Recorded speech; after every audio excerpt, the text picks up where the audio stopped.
ये तवज्जो फरमाएँ। चंद एक बातें मुख्तसर वक्त में आपकी खिदमत में अर्ज़ करनी है। अल्लाह ताला ने कुरान मजीद के अंदर हमारे बहुत सारे रिश्ते बयान फरमाए हैं। हमें हुक्म दिया है कि तुम अपने माँ बाप की भी खिदमत करो, अपने पड़ोसियों का भी ख्याल करो। सिला रहमी की ताकीद भी बहुत सारी जगह पे किताब और सुन्नत में मौजूद है। हमारे बहुत सारे रिश्तों में जो नज़ाकत पाई जाती है, माँ बाप ने किस तरह बचपन में हमें पाला, उसका ख्याल करके भी हमारी तवज्जो दिलाई गई कि हम अपने माँ बाप की खिदमत करें और हमेशा उनके लिए अपने बाजुओं को खुला रखें, उफ तक न कहें। सारी चीज़ें हमें समझाई गईं और सारे रिश्तों के बारे में हमें बताया गया। इंसानियत को अल्लाह ने जो करामत अता फरमाई है उसका भी बयान फरमाया। लेकिन इन सब रिश्तों में दुनिया के अंदर हमारा जो सबसे ज़्यादा नाजुक, गहरा और वारफ्तगी का रिश्ता है वो रसूल पाक के साथ है सल्लल्लाहु तआला अलैहि वसल्लम। उस रिश्ते की नज़ाकत को भी कुरान पाक ने बयान फरमाया अन्नबिय्यु औला बिल मुमिनीन मिन अनफुसिहिम। फरमाया ये जो मेरे नबी करीम अलैहिस्सलाम हैं ये मोमिनों से उनकी जानों से भी ज़्यादा करीब हैं। हुज़ूर अलैहिस्सलाम के साथ हमारे रिश्ते की जो कुर्बत है, जो नज़ाकत है, फिर गौर करें मेरी बात पर। कुरान मजीद फरमाता है नबी पाक अलैहिस्सलाम तुम्हारी जानों से भी तुम्हारे ज़्यादा करीब है। कोई आज तक ये नहीं बता सका कि जान इंसान के जिस्म के कितना करीब होती है, तो ये नहीं बता सके जान जिस्म से कितना करीब होती है, तो जो जान से भी ज़्यादा करीब है। इस नज़ाकत को आप समझें। बाज़ चीज़ें ऐसी होती हैं जो इंसान के लिए बड़ी ज़्यादा गहराई रखती है ज़िंदगी में, बाज़ चीज़ें ऐसी होती हैं जो उसके लिए बहुत बड़ा माना रखती, उसके अंदर बहुत ज़्यादा वो इंसान जज्बाती होता है। हमारा जो नबी पाक अलैहिस्सलाम के साथ रिश्ता है वो बड़ा नाजुक रिश्ता है। आला हज़रत इमाम अहले सुन्नत मुजद्दिद दीन व मिल्लत मौलाना इमाम शाह अहमद रज़ा फ़ाज़िल व मुहद्दिस बरेलवी रहमतुल्लाह अलैह ने भी सारी ज़िंदगी जो मसला उम्मत को समझाया है वो यही समझाया है कि तुम्हारा सबसे ज़्यादा गहरा और मजबूत रिश्ता रसूल पाक की ज़ात के साथ। मैं कोई ऐसी बात नहीं करना चाह रहा कि जिसमें आप और मैं ये समझें कि शायद एक रूटीन की जज्बाती बातें चलती हैं तो मौलाना भी आए तो उसमें बात करके गुज़र गए। हमारे यहाँ ना कुछ चीज़ें और जज्बातियत इख्तियार कर गई हैं और ये ठीक नहीं है। मसलन दौलत के साथ मुसलमानों की वाबस्तगी बाज़ जगहों पे जज्बाती हद तक हो गई है, ये भी ठीक नहीं। ये भी बात तशवीशनाक है। अगर हर चीज़ को पैसों में तोलोगे ना तो अपना वजूद भी एक मशीन लगने लग जाएगा। अपनी तबीयत में महसूस करोगे कि इसके अंदर रूहानियत, इसके अंदर दर्द दिल, इसके अंदर कैफियत नहीं रही। मैं देखता हूँ कुरान मजीद ने मियाँ बीवी के रिश्ते को अल्लाह की निशानियों में से एक निशानी करार दिया है, लेकिन हर बाप रिश्ता करने से पहले देखता है कि मैं अपनी बच्ची जिससे ब्याने लगा हूँ वो लड़का माल कितना कमाता है। लड़की वाले भी माल देखते हैं और लड़के वाले भी ये गौर करते हैं कि लड़की किस कदर ज़्यादा जहेज़ लेके आएगी, बच्चे को मोटरसाइकिल मिलेगी कि गाड़ी की चाबी मिलेगी। जब वो रिश्ता जिसने 24 घंटे आपके साथ रहना है, जिसकी बुनियाद पर औलाद आएगी, जिसकी बुनियाद पर सारी बातें, आपके घर में सारा कुछ मौजूद हो लेकिन मियाँ बीवी का प्यार ना हो तो घर जाने को तो दिल ही नहीं करता। इतना अहम और गहरा रिश्ता भी जब पैसों पे तोल लिया जाता है तो वहां करार कैसे नसीब होगा, इत्मीनान कल्बी कैसे आए। दिलों के अंदर एक शोर है दौलत के लिए। ये हमारे मजहबी स्टेट है, मिलाद शरीफ आ रहा है तो इश्क रसूल का पता सिर्फ नोटों की बरसात से तो नहीं ना चलता कि नोट कितने बरस रहे हैं। रेटों के ऊपर नीचे होने से तो इश्क रसूल का पता नहीं ना चलता। और क्या यही स्टेटस तो नहीं रह गया कि जो महंगा खतीब हो, महंगा नात खा हो, वही ज़्यादा इश्क रसूल बांटता है। तो इस मिजाज ने हमारे दिलों को जकड़ लिया है, ना चाहते हुए भी तवज्जो है लोगों। एक मसला शोहरत का है, ये जैसे मैंने अभी दुआ भी मांगी थी ना मोबाइल पर तवज्जो कम दे, तो इसके बावजूद भी एक मसला शोहरत का है, फोटो का है। अच्छा, पहले ये मसला था जवानों के साथ, अब ये प्रॉब्लम बड़ों को भी साथ दरपेश है। अब तो अल्लाह खैर करे, बाज बच्चे कहते हैं कि अब्बा जी से गुजारिश करें जब घर आए तो थोड़ी देर मोबाइल छोड़ दिया करें, हमसे भी कोई बात कर ले। शोहरत एक बहुत बड़ा नुक्स होता है। जब आपका मकसूद सिर्फ शोहरत हो जाता है ना, मैं चाहा जाऊं, मुझे पहचाना जाए, ये भी पूरी तरह बंदा मोमिन के दिल पे कब्जा कर ले। हुजूर अलैहिस्सलाम ने फरमाया है, फरमाया इंसान जैसे जैसे बूढ़ा होता है दो चीज़ें जवान होती, एक चाहा जाने की ख्वाहिश, एक दौलत की ख्वाहिश।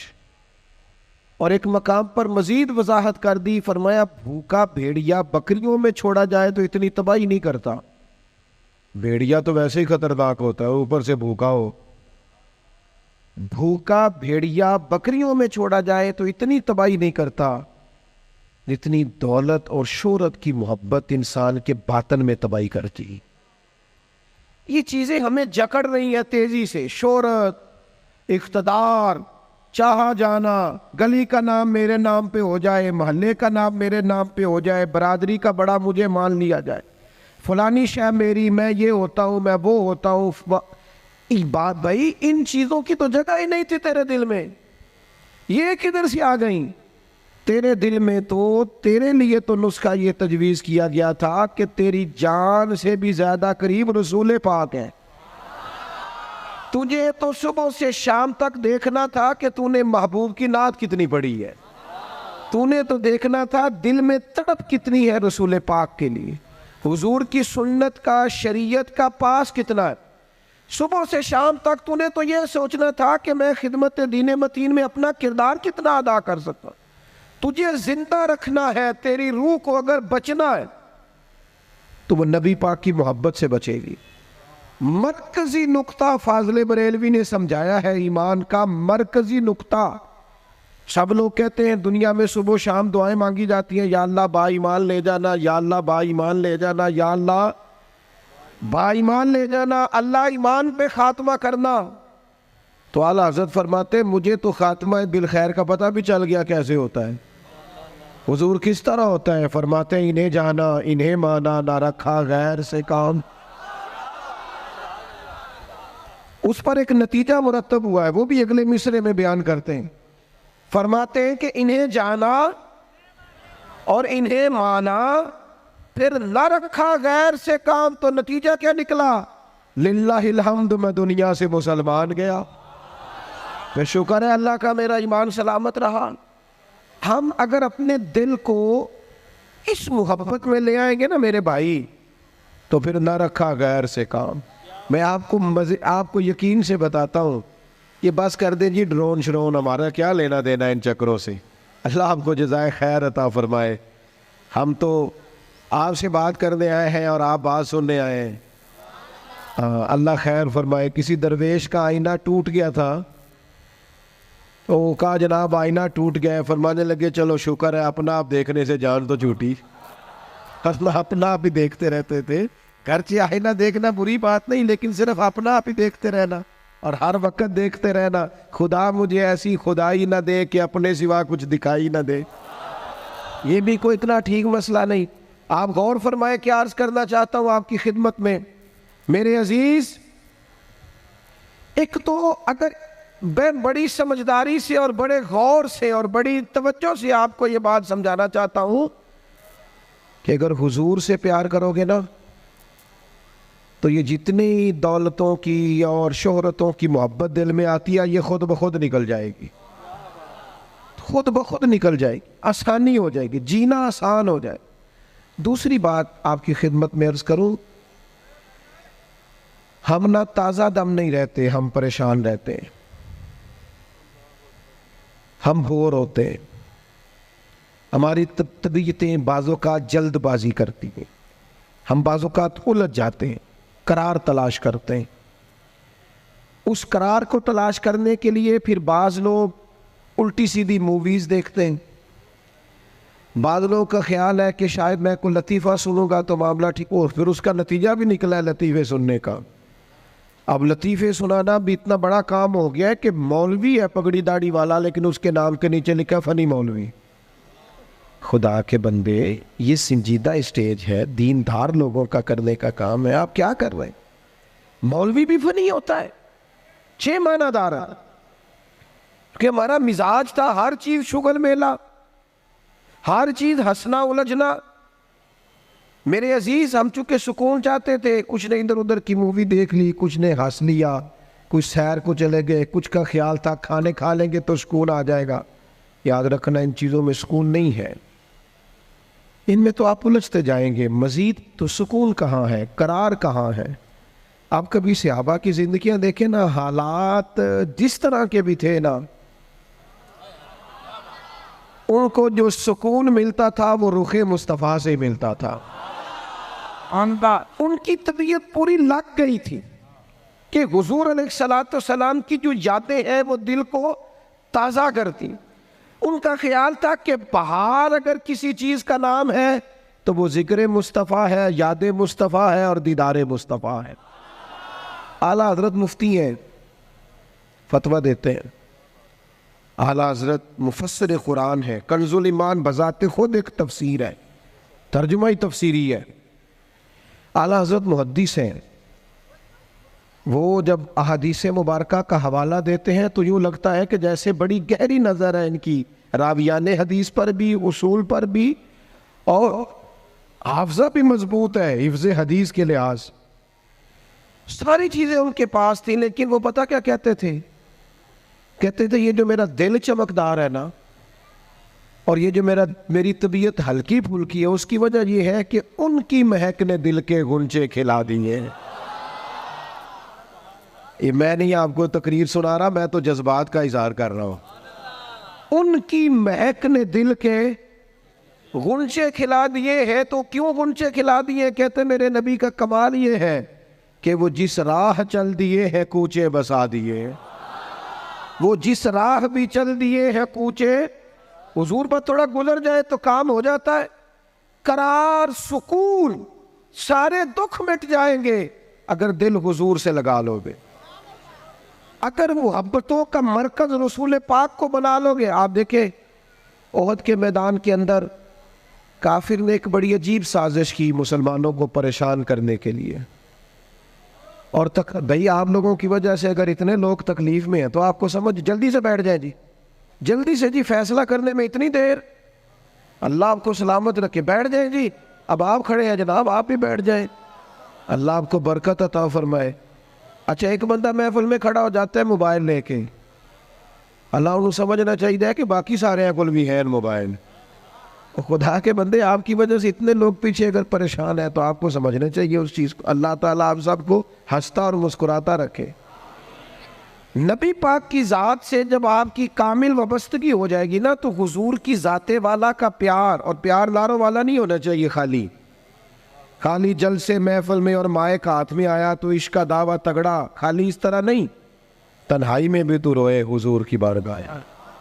एक महफिल में मैं एक दफ़ा हाजिर था तो एक नात का बच्चा मेरे पास आया, कहने लगा जी मेरी सिफारिश कर दो, मैं भी हुजूर दी बारगाह च हाज़री लवानी है। मैं क्या पुत्र तू घर जाके पढ़ लै, उत्थे भी हाज़री लग जाएगी कि 4000 बंदा चाहिए हाज़री लवाने। हुजूर की बारगाह में तो जहाँ बैठ के भी पढ़े हाज़री लग जाती है। इसके लिए क्या साज संवर के मजलिस ही फ़कत हो तो हाज़री लगती है? ये भी आला हाज़री है, पर वो तो वल्लाह वो सुन लेंगे और फरियाद को पहुँचेंगे हम।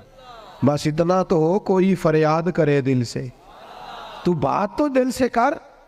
आपकी जब कामिल वाबस्तगी हुजूर से हो जाएगी ना, तो ये गुर्बतों का डर, ये परेशानियाँ, ये आजमाइशें, एक जगह रोना नहीं रोया हज़रत बिलाल ने कभी अपनी गरीबी का, एक जगह परेशान नहीं हुए कभी हज़रत सलमान फ़ारसी के मैं परदेसी हूँ, एक जगह भी कभी जनाब सुहैबी रोमी को तकलीफ़ नहीं हुई। क्यों भला? इसलिए कि हुजूर की मोहब्बत ऐसी दवा है जो हर बीमारी से शिफा अता कर देती।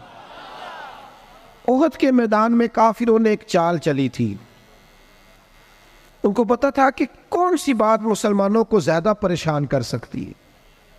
उन्होंने एक अफवाह फैला दी थी कि माज़अल्लाह हुजूर को शहीद कर दिया गया। उसकी वजह से शदीद परेशान हुए सहाबा, और जंग के जो नतायज बरअक्स आए उसकी बड़ी वजह यह अफवाह भी बनी। अब सहाबा बड़े परेशान थे, हुजूर शहीद हो गए।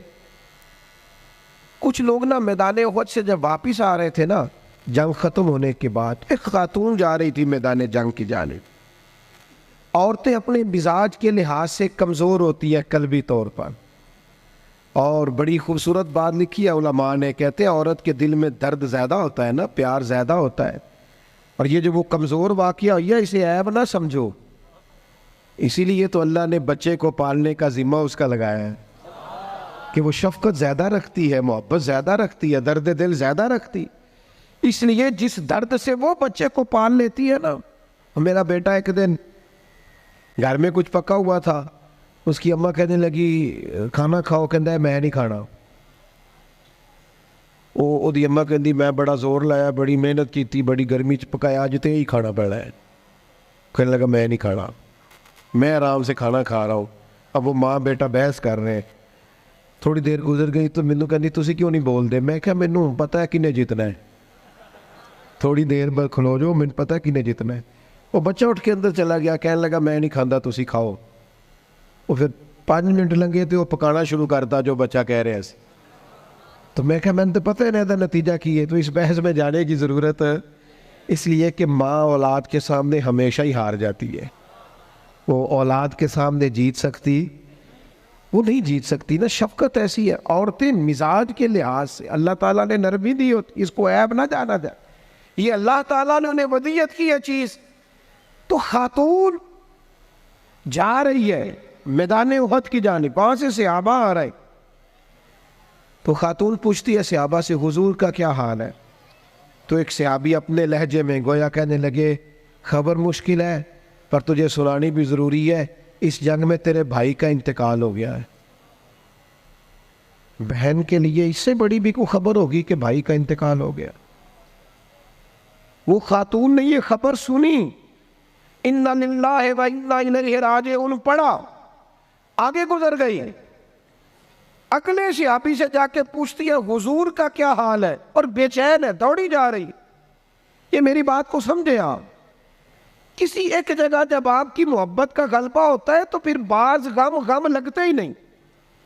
आपकी कैफियत ही और होती है जिंदगी गुजारने में। आगे बढ़ी, एक और सहाबी मिले, उनसे पूछती है हुजूर का क्या हाल है। तो कहने लगे मेरे पास तेरे लिए एक बड़ी सख्त खबर है, तेरे शौहर का इंतकाल हो गया। उसने थोड़ी देर के लिए खामोशी इख्तियार की, अल्लाह की रज़ा पे राज़ी रहने के कलिमात अदा की और आगे बढ़ी। एक और शख्स से सवाल, ये ज़रा सोचते जाना, ये खबरें अगर अचानक मिले, भाई चला गया है, बाप चला गया है, इसको सोचना, अपने ऊपर तारी करना, खुदा ना करे ऐसा हो। पर जब खबर मिले तो कैफियत क्या होती है। वो खातून आगे बढ़ी तो एक शख्स और मिला, पूछती है ज़रा बताओ ना हुजूर का क्या हाल है। तो कहने लगे मेरे पास तेरे लिए खबर है कि तेरे वालिद भी इस जंग में शहीद हो गए। बेटियों का तो मेका ही बाप से होता है, माँ से होता है। वालिद चले गए। थोड़ी देर के लिए गर्दन झुकी, कलिमात अदा की, और फिर पूछती है सहाबी से वालिद चले गए, भाई चले गए, शौहर चले गए, मुझे बताओ कि मेरे नबी पाक का क्या हाल है। तो वो सहाबी कहने लगे अल्हम्दुलिल्लाह मैं ज़ियारत करके आया हूँ, रसूल पाक बिल्कुल ठीक है, हुजूर खैर से हैं, करम में हैं, रब के फजल में, महबूब ठीक है। मैं चेहरा नूर को देख कर के आया हूँ। तो उस खातून का जुमला कितना अनोखा है, और सारे गम दूर करने के लिए रंग कितना अजीब है। वो खातून कहने लगी मेरे ऊपर अचानक खबरें आई हैं, गमों के पहाड़ टूटे हैं, लेकिन अगर हुजूर मौजूद है तो फिर कोई गम गम है ही नहीं, फिर कोई दुख दुख है ही नहीं। ओ कच्चा रंग ललारी वाला जेड़ा चढ़दा ते लैंदा रहिंदा, ए इश्क तेरे दा रंग मुहम्मद चढ़ जाए फिर नहीं लैंदा। ये इतना पक्का चढ़ गया है कि अब कोई और तकलीफ रही नहीं। मेरे अजीज याद रखना, ये सारे गम दूर हो जाएंगे। ये सारे गम क्या कहते हैं आला हजरत, उनके निसार कोई कैसे ही रंज में हो। ये देखो, ये पीछे अहादीस का जखीरा है और फिर इमाम का तरीका समझाने का। कहने लगे उनके निसार कोई कैसे ही रंज में हो, वो जब याद आ गए हैं सब गम भुला दिए हैं। वो जब याद इसीलिए किसी पंजाबी के शायर ने भी एक बंदे से कहा था, ओ ना इल्मा विच फसा सानू तू यार दी गल सुना सानू। इसलिए कि जब वो याद आ गए हैं सब गम भुला। नबी पाक अलैहिस्सलाम की मोहब्बत ताज़ा। और एक और बात, अजान सुने जी, अजान सुने। और वो हावी ये होता है कि हम ना किसी की पैरवी कर रहे होते हैं, और कुछ लोग तो शऊरी तौर पे कर रहे होते हैं, कुछ लाशऊरी तौर पर भी कर रहे होते हैं। हम किसी न किसी शख्स के नक्शे कदम चल रहे होते हैं, बल्कि हमारी ज़ुबानों पर ढेर सारे लफ्ज़ ऐसे होते हैं जो हमारे ज़ाती नहीं होते, वो हमारे कानों में कभी टकराए और ठहर गए, फिर वो हमारी ज़ुबान पर जारी हो गए। हम शऊरी और लाशऊरी तौर पर किसी के, ये जो लोग बिल्कुल बागियाना गुफ्तगू करते हैं ना अपने माहौल से, सख्त बगावत की, इन लोगों ने भी किसी ऐसे शख्स की सोबत उठाई होती है जिसका मिजाज ये नहीं होता। ये जो लोग बहुत ज़्यादा ज़िंदगी में शिकवे पैदा कर लेते हैं, और शिकवा जो होता है ये बंदे को बेचैन रखता है, शुक्र जो होता है ये बंदे को सुकून में रखता है। खुदा जाने बुलंदी है कि पस्ती पर जहाँ मैं हूँ वहाँ कोई नहीं है। इंसान जब मकाम शुक्र पे आता है तो इत्मीनान कल्बी उसे हासिल होती है, अल्लाह की नेमतों को याद करता है, उसकी ज़िंदगी और तरह की हो जाती है। हम किसी न किसी शख्स की पैरवी करते हैं, किसी न किसी के पीछे चलते हैं। दुनियावी तौर पर अगर हम किसी बंदे की पैरवी करेंगे, आम लोगों को अपना आइडियल बनाएंगे, तो जाहिर है कि अंबिया अलैहिमुस्सलाम के अलावा, फरिश्तों के अलावा मासूम कोई नहीं होता, कहीं ना कहीं कमज़ोरी रह जाती है। तो बाज़-औक़ात बहुत लोग तेज़ी के साथ आगे बढ़ते हैं, मायूस होकर लौटते हैं। सहाबा किराम ने ना नबी पाक की कुर्बत के रिश्ते को इस तरह निभाया कि उन्होंने हर हाल में पैरवी की तो मदीने वाले रसूल की और इस अंदाज में पैरवी की कि ढेर सारी चीज़ें ऐसी हैं जिसकी हिकमतें भी नहीं पूछी, बस हुजूर ने कह दिया तो उन्होंने कर दिया। और वो पैरवी भी की तो वालेहाना अंदाज में, वालेहाना अंदाज में पैरवी की, शौक ज़ौक से पैरवी की। हमारे यहाँ ना लोग अमल करने के मामले में, दीन पर अमल करने के मामले में रुखसतें तलाश करते, गुंजाइशें ढूंढते, हीलो हुज्जत से काम लेते हैं, बहाने करते, तारीखें देते हैं, बस मैं उम्रा कर रहा हूँ उसके बाद मैं नेक ही हूँ, के बाद 2 बच्चे रह गए शादी कर लूँ, फिर उसके बाद इंशाल्लाह मैं मस्जिद में ही। तो दीन तो आपको ये कहता ही नहीं आप सारा दिन मस्जिद में बैठे, दीन तो कहता है 5 वक्ता जमात के टाइम ज़रूर आ जाया करें। हम बहाने करते हैं। और बहुत सारे लोग ऐसे हैं, मिलाद मनाने का सबसे बेहतरीन वक़्त पता क्या होता है? जब आपके बच्ची और बच्चे की शादी होती है, घर में खुशी का टाइम होता है ना, उस वक़्त रब रसूलों के जो दुश्मन है उनकी सकाफत घर में आ गई, तो फिर आपने समझा नहीं दीन के मिजाज को। मैं तो दीनदार मानता ही उस बंदे को हूँ कि जब उसके घर में शादी हो तो फिर पता चलता है कितना दीनदार है। मस्जिद में तो सारे दीनदार होते हैं, कुल जनाजे 10वें चेलम पे सारे दीनदार होते हैं। ये तो पता ही तब चलेगा भाई जब तेरे बच्चे की शादी होगी। अब तू शरीयत के तकाजे कितने पूरे करता है, तेरी खुशियों में अल्लाह रसूल का जिक्र कितना है। अब तेरी तवानाई का पता चलेगा कि तूने बरादरी से, कबीले से, रस्मों से बगावत करके नबी पाक की पैरवी की है, या तू हुजूर की शरीयत एक तरफ थी और रस्मों रिवाज एक तरफ थे और तू रस्मों रिवाज का कायल हो गया। सहाबा की जिंदगी का मेयार ही ये था कि कबीले कुछ कहते थे, इलाके कुछ कहते थे, माँ बाप कुछ कहते थे, बाकी सारे कुछ कहते थे, लेकिन वो कहते थे हमने तुम्हारे रंग ढंग नहीं देखने, हमने तो मदीने वाले की मोहब्बत के रंग देखने हैं। बगावत की उन लोगों ने, बगावत। लोग कहते हैं जी सारे ये कर रहे हैं, नेकियां जमहूरी होती हैं? मुल्क जमहूरी है, नेकियां नहीं जमहूरी होती कि सारे करेंगे तो फिर मैं करूंगा। नेकी नेकी होती है। जनाब सिद्दीक अकबर को पता चल गया ना हुजूर की गुलामी करनी है, फिर उन्होंने बाकी शहर का इंतजार नहीं किया कि वो भी कलमा पढ़ेगा तो फिर मैं पढ़ूंगा। उन्होंने कहा बस खत्म हो गई बात, हमें समझ आ गई है, अब हमें किसी और की जरूरत नहीं, हम दरवाज़ा रसूल की गुलामी करते रहेंगे। मेरे अजीज, वालिहाना अंदाज में हुजूर की गुलामी, जहां नबी पाक का फरमान आ गया किसी और चीज की जरूरत नहीं, जहां हुजूर के दीन की बात आ गई फकत दीन इस्लाम पर अमल होगा। जब तक ये मिजाज नहीं बनता, हम, ये अभी कुछ अरसा पहले की बात है, लंबी नहीं, फैमिली में, बरादरी में शादी थी कबीले में हमारे अजीज़ों में, तो मेरे दादा जान से मशवरा लिया उन्होंने कि मैरिज हाल में शादी करनी है। तो दादा जान नाराज हो गए, कहने लगे कुड़ियाँ घरों टोरी दिया ने, मैरिज हाल नहीं जाना। ये भी 15-18-20 साल पुरानी बात। लेकिन उसके बाद मैरिज हाल का रिवाज आया तो देहातों में भी बन गए मैरिज हाल। कोई हरज वाली बात भी नहीं, कोई ऐसी सख्त बात नहीं, लेकिन एक आपको बात समझा रहा हूँ कि हर आने वाला रिवाज हम पर हावी हो जाता है कि नहीं हो जाता। और मुझे एक दफ़ा एक दोस्त है मेरे, मैंने उनसे कहा कुरान जी सीख ले, कहने लगे ज़ुबान मोटी हो गई है। मैं क्या मोबाइल तो सारा दिन चलाना है तू, ये नहीं तू आख्या उम्र बड़ी हो गई सीखिया नहीं जाता, व्हाट्सअप ते तेनू करना आ गया है, इसके लिए तो तूने कोई मतलब बहाना नहीं किया कि इस उम्र में सीखूं। ये दफ्तरों में कल आया, अभी दफातर के अंदर अभी थोड़ा अरसा पहले कंप्यूटर आया, वरना रजिस्टर हुए थे, होते थे, उसी पर ही काम होता था। मुझे बताओ कंप्यूटर आया तो क्या जिन मुलाजिमीन को 25-25 साल हो गए थे ड्यूटी करते, उन्होंने रिजाइन कर दिए कि हमसे नहीं सीखा जाता, छुट्टी किए लोगों ने कोर्सेज किए, सीखा है। उम्र का क्या मानो, बहाने करते हो। हुजूर की मोहब्बत की कोई उम्र होती है? इस उम्र में बच्चे आए तो वो भी गुलामी कर रहे हैं, बूढ़े आए हैं तो वो भी गुलामी कर रहे हैं। तो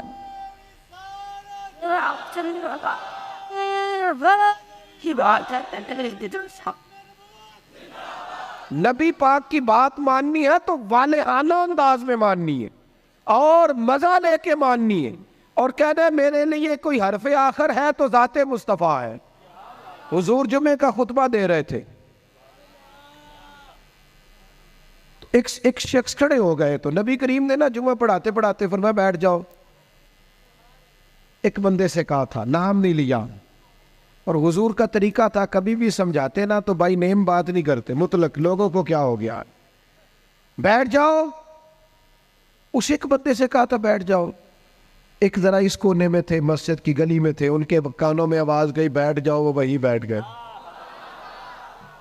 एक बनु गनम में कबीले में थे, उनके कान में आवाज गई बैठ जाओ। उन्होंने साथ वाले से पूछा नहीं कि आपको तो नहीं कहा, किसको कहा जा रहा, कानों में आवाज गई बैठ जाओ, तो जहां कोई था वो वही बैठ गया। नमाज के बाद महबूब ने पूछा आप कहाँ थे, आप कहाँ थे, आप, हुजूर आवाज आई थी बैठ गया, बैठ गया, बैठ गया। जिसके कानों में आवाज आई वो बैठ गया। तो करीम फरमाने लगे ना आपसे कहा, ना आपसे कहा, ना मैंने तो उनसे कहा था। अर्ज की हुजूर आपने नाम तो नहीं ना लिया, हमने न कभी कतरे पे गौर किया और न दरिया देखा, बस जहां तेरी झलक देखी वहीं डूब गए, और सानू कैद सज्जन दा गहना है, ओ जिंज रखे ओ रहना है। लगा बैठ जाओ, लिहाजा बैठ गए। बहानेबाजी करते। एक नौजवान से मैंने कहा दाढ़ी रख लो, वो कहने लगा आप दुआ करें। मैंने कहा रोटी भी मेरी दुआ से ही खाना शाम से, दुआ इसके लिए आप दुआ करा रहे हैं भाई, तू हुजूर से प्यार करता है और ये मेरे नबी पाक की मेरा दिल करता है। आप इतने सारे आए हैं, कहा यकम रबीउल अव्वल के बाद जवान दाढ़ी ना मुड़ाए और कोई पूछे कि दाढ़ी रख ली है, कोई ये मिलाद पे रखी है, ये मैंने मिलाद मनाया है अपने नबी पाक का। मेरा दिल करता है खातून पर्दा शुरू कर ले, और यकीन रबीउल अव्वल से बुर्का ओढ़ ले, बिला जरूरत बिला मजबूरी घर से निकलना छोड़ दे। और जब कोई उससे कहे कि आपने तो माशाल्लाह पर्दा शुरू किया, तो कहे वो हुजूर का मिलाद आया ना। अल्लाह करे इस साल लोग कहे कि मैंने मिलाद पे कहा था, आज के पास सच बोलना है, इसलिए कि सच्चे नबी का मिलाद आया है। अल्लाह करे जहन बन जाए आज के बाद दयानतदार रहना है, इसलिए कि मेरे नबी का सबसे पहले लोगों को तारफ ही ये हुआ था कि सच बोलते हैं, दयानतदारी करता है। अल्लाह करे ये सोच बन जाए, हम बहाने छोड़ दें। और अगर आप ये कि सोसाइटी कर रही है, तो हम सोसाइटी के गुलाम नहीं, हम रसूल पाक के गुलाम। अगर आप कहें मुआशरा कर रहे हैं, तो हमें मुआशरे से क्या लेना देना, हमारा तो सारा ताल्लुक ज़ाते रसूल के साथ है। अपनी जिंदगी को पूरी तरह समेटे और दरवाजा रसूल पे ले आए। पता है आपको, हुजूर ने फरमाया जब उम्मती नमाज पढ़ता है तो मेरी आंखें ठंडी होती। तुझे मजा नहीं आता सजदे में, तू सजदा करता है तो हुजूर की आंखें ठंडी होती। और मैंने आपसे अपील करनी है कि आप जब नमाज के लिए खड़े हो तो मोबाइल साइलेंट नहीं करना है, इसको बंद करना है, क्योंकि साइलेंट भी तवज्जो अपनी तरफ कराता है और हमने तवज्जो इधर उधर करनी नहीं, रब की बारगाह में आ गए। ये पूरा मिलाद का महीना कोई कह ही देगा ना आपको कि बड़ी तस्बीह पढ़ लीजिए, लेकिन ये पूरा महीना ना मोबाइल जेब में तस्बीह हाथ में, इंशाअल्लाह तो कह दे, और सारा दिन दुरूद पढ़ना है रसूल पाक। दुरूद पता फायदा क्या करता है, जुबान को मीठा कर देता है, दिल को नरम कर देता है, रूह को ताज़ा कर देता है, और एक दफ़ा पढ़ो तो 10 रहमतें आती है, 10 रहमतें, और पढ़ते रहो तो दाएं बाएं रहमत ही रहमत रहती है। हर वक्त ही रहमत, हर वक्त ही रहमत, हर वक्त ही कमाल। अपना दिल पूरा लगा लो दुरूद पाक के साथ। और हर साल कहता हूँ, इस साल भी कहता हूँ, मिलाद पे भी ना तीरों के, दरवेशों के, ये सारे तो कहते हैं मिलाद में, सारे कहते हैं जी मिलाद शरीफ का लंगर है जी शिफा वाला, कहते हैं ना सारे। तो फिर कोई अर्ज नहीं, इंशाअल्लाह ताला जो सारी कौम खाएगी नात खां भी वही खाएगा इंशाअल्लाह। शिफा वाला जो हुआ, पीर साहब, खतीब साहब, दरवेश साहब सारे खाएंगे वही शिफा वाला लंगर। और मिलाद वाले दिन भी गरीबों को तुम लंगर सही करके नहीं देते, वो भी VIPs का लंगर ही रह जाता है। खुदारा अच्छा करके तुम खाना बनाओ, और जब वो लंगर पकाओ तो कोशिश करो कि गरीबों को बुला के दस्तरखान पे बिठाओ। वो माड़ा जिदे बच्चे बोटियां नहीं खाते, तो पूछेगा ना अपने वालद नो कि अब्बा जी अज बड़िया रज रज बोटियां लभदियां पईयां, तो कमाल हो गई है, ये बिरयानी कमाल है क्या। तो हो सकता है अब्बा रो ही पड़े, गरीब आदमियों को, पुत्र अज तेन कोई नहीं डकन लगा तो रज के खाज मेरे नबी पाक दा मिलाया दे। लेकिन ये भी तुमने VIPs अलग कर दिए, अमीर अलग कर दिए, उसका लंगर ये है, ऐ साडा मेहमान खुसूसी। उसको क्यों नहीं मेहमान खुसूसी बनाते जिसको 25 साल हो गए फजर की अज़ान पर? उसको क्यों नहीं मेहमान खुसूसी बनाते जिसे 30 साल हो गए हैं मस्जिद में झाड़ू देता है? वो नहीं मेहमान खुसूसी बन सकता? सिर्फ उसके हाथ में नोटों की दफ्ती नहीं, करो मत है अहले दुवल रजा, पड़े इस भला पे मेरी भला, मैं गदा हूं अपने करीम का। ये मेरा दीन पारायना नहीं, हुजूर के गुलामों से प्यार करो, और मिलाद मुबारका में हुस्न पैदा करो, और ताजगी पैदा करो, और किसी गरीब की बेटी की ब्याह की कोशिश करो, ताकि रसूल पाक अलैहिस्सलातु सलाम की उम्मत इस बात से फ़ायदा उठाए कि हुजूर का मिलाद शरीफ आया। कोई ऐसा काम ना करना जिससे महसूस हो कि कोई मिलाद नहीं मनाया जा रहा, अपना आप दिखाया जा रहा है, तो कोई काम ना करना। इसमें तो दरवेशी, मुझे एक दफ़ा मिलाद शरीफ के मौके पे मेरे किसी दोस्त ने मिलाद रैली पे लिख दिया ज़ेरे क़यादत। मैंने कहा हुजूर के नाम का जुलूस और मैं क़यादत करूँगा? चले नज़म होता है बाज़-औक़ात के ये बंदा आगे चलेगा ये पीछे चलेगा, वरना ये हुजूर का मिलाद है। जो सबसे पीछे चल रहा है वो भी महबूब की नज़र में उतना ही ज़्यादा मोतबर है जितना कि सबसे कोई आगे चलने वाला। इसलिए अपने लहजों में हुजूर की मोहब्बत पैदा करो, इशा पढ़े बगैर ना सुनो। और आज तगड़ा अलार्म लगाना है, इंशाअल्लाह फजर बाजमात पढ़नी है इंशाअल्लाह ताला। और सुबह की फजर से इरादा करना है कि फजर के बाद पहले तिलावत होगी, फिर हुजूर की ज़ात पे दरूद पाक होगा। और एक छोटी सी बात और अर्ज़ करनी है, खुशी के मौके पे अपनों को नहीं भूलना। अब बेटा बैठ जाओ, तशरीफ़ रखो, अल्लाह आपको सलामत रखे। बाज़ बच्चे बेचारे बड़े परेशान रहते हैं अगर मोबाइल हाथ में रहे तो। अल्लाह इनको लंबी ज़िंदगी दे, सेहत वाली सबको। आप खड़े होते हैं तो पिछले परेशान हो जाते हैं, नज़र नहीं आता उनको। दोस्तों, ईद ये जो किसी जिसको ना भी ना मनाना हो, जब बंदा बेटा ब्याहने लगता है तो खुशी बड़ी होती है ना। वो बंदा कहता है चल यार जाना तो मैं नहीं सी, पर मुंडे दी शादी है। ईद के मौके पे बंदा दुश्मनों को भी, जिनसे मुखालफत हो उनको भी फ़ोन करता है। जिस रिश्तेदार से नाजायज़ नाराज़ हो ना, बगैर वजह शरीक है, मिलाद से पहले पहले उसे मनाओ, उसे फ़ोन करो। तुझे क्यों नहीं हाँ ना की थी जी, नहीं प्रोग्राम हल्का हल्का ऐसे ऐसे करते हो, इंशाल्लाह तो कहो। तुसी आखो हज़रत साहब एडा औखा काम ही दस चढ़िया जे, सौखा सौखा दसो। उसे करो फ़ोन, और उसे फ़ोन करके जब तुम कहोगे ना अस्सलाम वालेकुम, तो परेशान हो जाएगा, कहेगा भाइया खैर है, तू मैनू ही फ़ोन कर लिया। तो उसे कहो ना, फिर उसे कहो ना मैं नहीं सी करना, इश्क लगा सी खेडा खेड दियो। ये खेडा हुण भुल गईयां, कज्जल पाया सी यार दे वेखने, फिर ओदी याद च रोंदियां ही डुल गईयां। पर हैदर शाह इस गली कदे ना रुलदी, मैं तेनू कदों फ़ोन करना, मेरी भी कोई आकड़ है माज़अल्लाह, पर हुण करना है क्योंकि हुजूर का फरमान है। हैदर शाह इस गली कदे ना रुलदी, पर हुण ते रुलदी मैं रुल गईयां। हमने अपनों को करीब करना है, प्यार करना। मिलाद की बोली मोहब्बत की बोली है, और ये खूब बोलनी है। मैं बुलबुल खुश लहजाए गुलज़ारे नबी हूँ, मीठी मेरी बातें हैं क्योंकि नमक खारे नबी हो। इसलिए इस ज़ौक़ से इस साल मिलाद मनाना है। आप बहुत बड़ी तादाद में आए, जो सबसे पीछे और सबसे एंड में और सबसे तकलीफ़ में है। मेरी उसके लिए भी दुआ है कि अल्लाह कैमरा तो नहीं देख रहा,